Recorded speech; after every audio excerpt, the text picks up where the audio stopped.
l'infini et une seconde. Imaginez si dans Dr Stone Senku avait prononcé cela dans Medusa.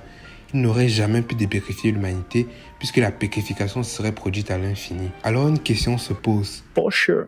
Est-ce réellement possible? De manière générale, on peut se demander, peut-on accomplir une infinité d'actions en un temps fini? C'est cette question qui a fait naître le paradoxe de la lampe de Thomson. Elle paraît absurde, pourtant les mathématiques répondent oui. Mais alors, pourquoi ce type de raisonnement pose-t-il problème en physique? Et surtout, comment les mathématiques arrivent-elles à une telle conclusion? Le paradoxe. Un paradoxe est une opinion qui va à l'encontre de celle communément admise. La lampe de Thomson est un paradoxe mathématique et philosophique imaginé par le philosophe et logicien britannique James Thomson, à ne pas confondre avec William Thomson alias Lord Kelvin, physicien lui aussi britannique reconnu pour ses travaux en thermodynamique. Mais bon, revenons sur James Thomson. Il s'est posé la question, est-ce possible d'accomplir une infinité d'actions en un temps fini?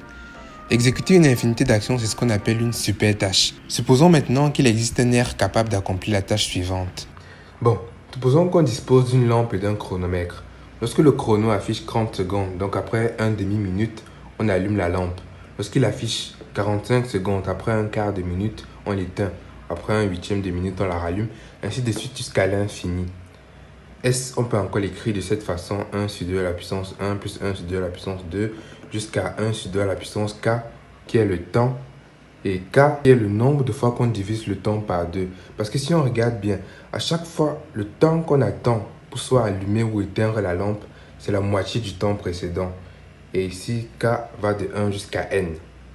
Si on regarde bien, on va voir que S, c'est une suite géométrique de raison 1,5. Donc pour calculer la somme S, on aura le premier terme 1,5 multiplié par 1 moins la raison 1,5 à la puissance n sur 1 moins 1,5, ce qui est égal à 1 moins 1 sur 2 à la puissance n. Vu que dans cet exemple, on allume et on éteint la lampe jusqu'à l'infini, ça veut dire que n va tendre vers plus l'infini. Et si n tend vers plus l'infini, on aura cette quantité-ci qui va tendre vers 0, ce qui fait que S va tendre vers 1. Conclusion, on vient d'effectuer l'action de division du temps par 2 à l'infini, donc sans jamais s'arrêter en une minute.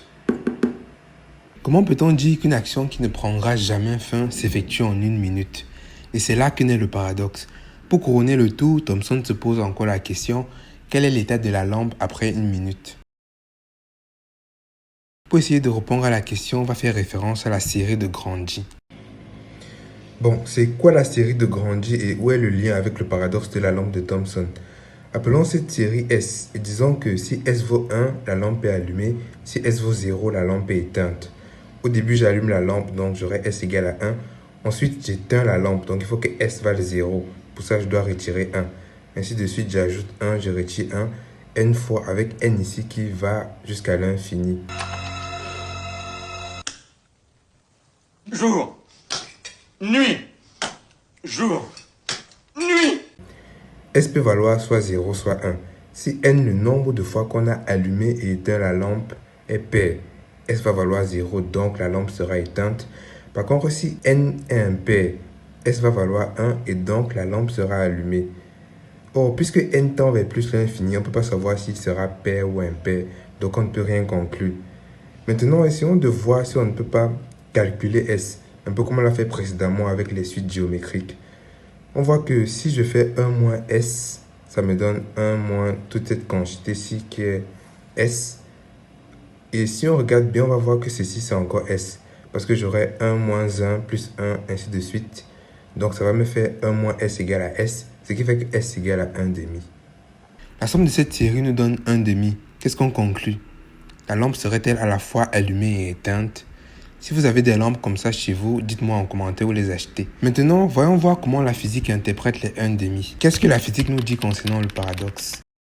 Premièrement, c'est impossible de diviser le temps à l'infini. La physique n'autorise pas l'infini comme les maths. La réalité physique impose une échelle minimale. Imagine on te demande de découper une tomate le plus finement possible. À force de découper, à un moment, tu ne pourras plus la tenir pour continuer la découpe. Si on pouvait continuer, on allait effectuer une découpe microscopique. La tomate ne serait même plus visible à l'œil nu. Découper les cellules, la membrane, la molécule, l'atome, le noyau, jusqu'à atteindre un niveau où on ne serait même plus en train d'effectuer une découpe, mais un apport d'énergie. Mais au final, on sera arrêté à la limite ultime, qui est la longueur de Planck.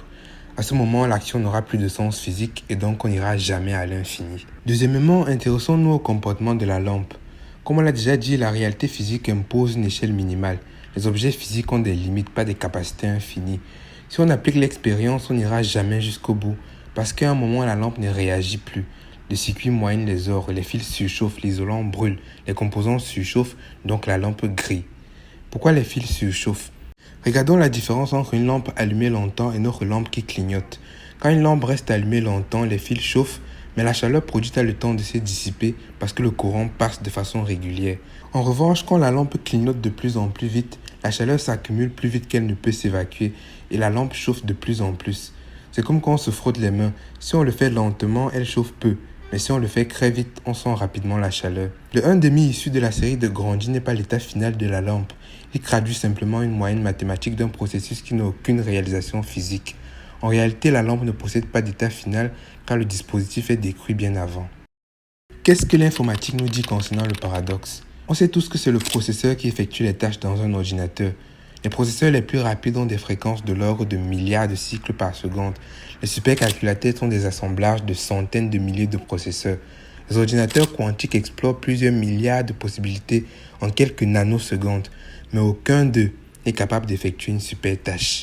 En mathématiques, lorsqu'on effectue des calculs pour résoudre un problème et que le résultat obtenu est absurde, on conclut que l'hypothèse de départ est fausse.